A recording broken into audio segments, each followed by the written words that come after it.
El gran engaño. Testimonios de Yuri Bezmenov, Pueblo Potemkin y otros casos.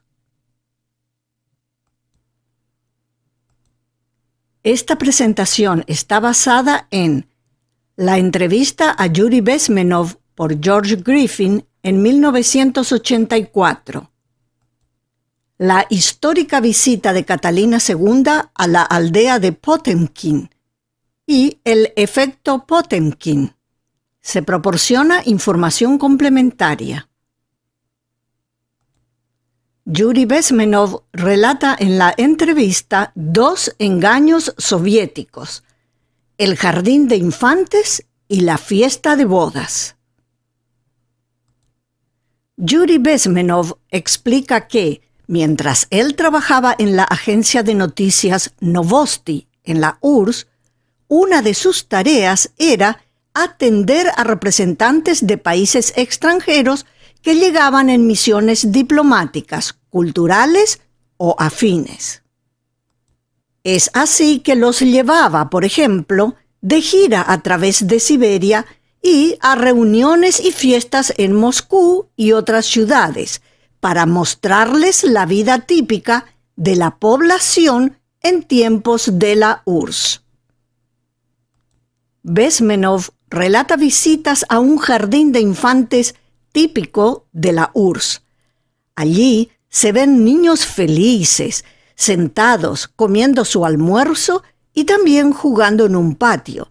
Se refleja el espíritu de la niñez soviética.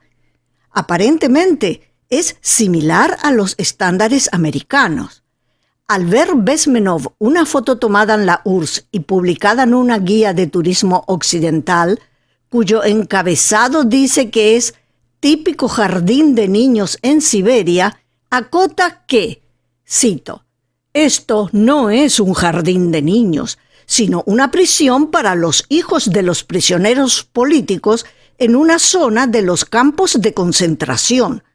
Muchos de los niños fueron vestidos especialmente para la ocasión de la visita de los extranjeros». Termina cita. Bezmenov agrega que su trabajo y el de otros como él era crear una ilusión en las mentes de los invitados y ayudar a que no notaran que realmente estaban viendo prisioneros y en algunas ocasiones que hablaban con presos sin darse cuenta que lo eran. Bezmenov comenta sobre las bodas rusas simuladas para los visitantes o medios extranjeros que se hacían para impresionar. El senador de Estados Unidos, Ted Kennedy, estuvo en Moscú y participó de lo que él creyó o fingió creer una fiesta de casamiento típica rusa en el Palacio de la Boda de Moscú. En realidad, esa boda fue una actuación. En la foto de la izquierda se lo ve a Ted Kennedy sonriendo y bailando con una presunta novia que en realidad es una actriz actuando en el papel de novia. En la foto de la derecha, Bezmenov está junto a otra presunta novia, frente a una delegación extranjera de periodistas internacionales, en el mismo Palacio de la Boda de Moscú. Dijo Bezmenov, cito, «Esos periodistas regresarán a sus países y escribirán en los reportes que estuvieron presentes en una boda soviética normal. Ellos no estuvieron realmente presentes en una boda soviética regular. Ellos presenciaron y fueron parte de una farsa, de una actuación circense». Termina cita.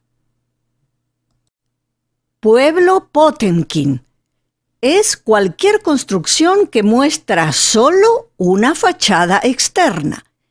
Se aplica a un país en el sentido que presenta una situación mala de manera buena, para hacer creer o engañar a la gente que todo está bien.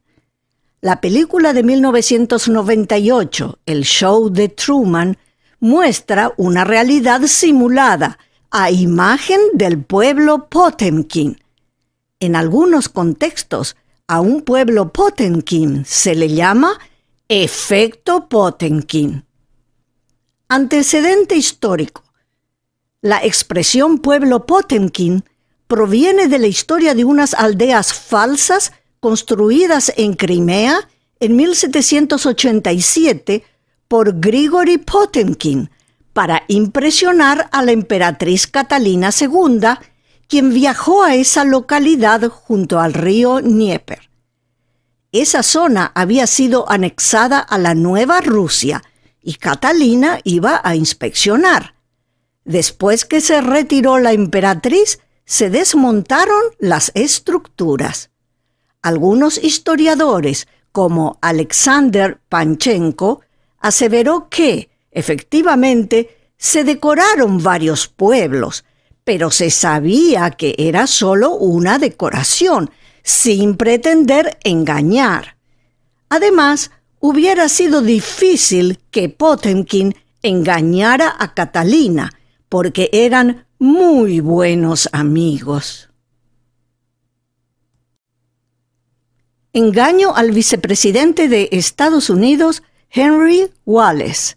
Henry Wallace visitó un campo de trabajo penal soviético en Magadan, Siberia, URSS, en 1944 y creyó que los prisioneros eran trabajadores voluntarios y el lugar era una simple mina de extracción de oro. Este es un ejemplo del efecto Potemkin: disfrazar la realidad, ponerla al revés, engañar.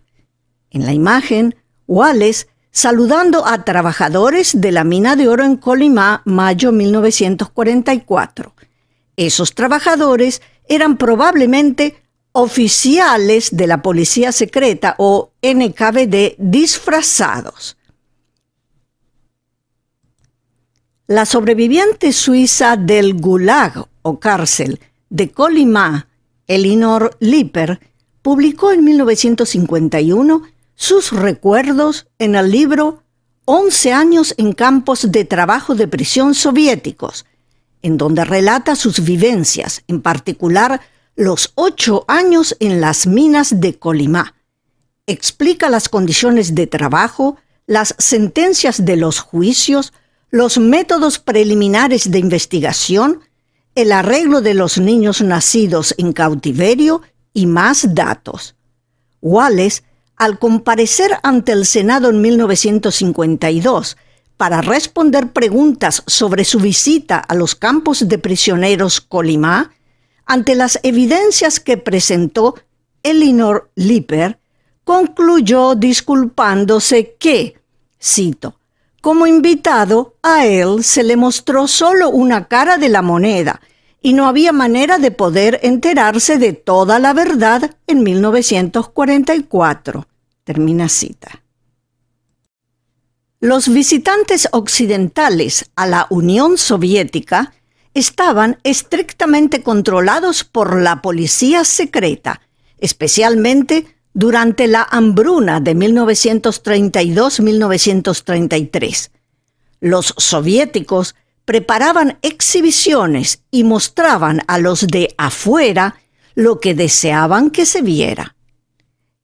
Edward Herriot, quien fue 3 veces primer ministro de Francia, dijo que la Ucrania soviética era, cito, como un jardín en plena floración, termina cita, negando el Holodomor o genocidio ucraniano, en donde murieron unas 4 millones de personas, según cifras estimativas de archivos soviéticos. Hay fotos de muertos por inanición en las calles, como muestra la imagen en una calle de Kharkov, Ucrania, en 1933. En el año 2013, antes de la visita del presidente Vladimir Putin a la ciudad rusa Suzdal, algunas casas viejas y casi en ruinas cubrieron las fachadas con carteles de lona tarp, con puertas y ventanas impresas en ellos, hasta un gato pintado en uno de ellos. Algunos lugareños se rieron de la orden municipal de cubrir para engañar. Otros dijeron que hubieran preferido que se muestre la realidad o que se arreglara en vez de decorar. Al final, el presidente canceló su visita. Hoy en día, Ciudad Potemkin tiene el significado de exageración para lucir mejor de lo que realmente es. El acorazado Potemkin, película muda histórica de 1925, dirigida por Sergei Eisenstein. Reproduce el motín en el acorazado Potemkin en 1905, cuando la tripulación se rebeló contra los oficiales de la Armada zarista. Está basada en hechos reales del puerto de Odessa del Imperio Ruso en esa época, en 1905. Fue una revolución fallida y el antecedente de la Revolución Rusa de 1917. Representa la sublevación de las masas. Uno de los episodios de dicha película es La escalera de Odessa. Una escena muy famosa es cuando los soldados disparan contra el pueblo inocente. En ese momento, una bala alcanza a una madre que corría con un coche de bebé. Entonces, el cochecito con el bebé dentro rueda solo escaleras abajo, ya que la madre cayó muerta. Otra mujer lleva en brazos a su hijo muerto por los disparos. Algunas imágenes no sucedieron en la realidad. ¿Fueron un gran engaño algunas de esas escenas? ¿O fue un gran engaño el ideal de un mundo mejor?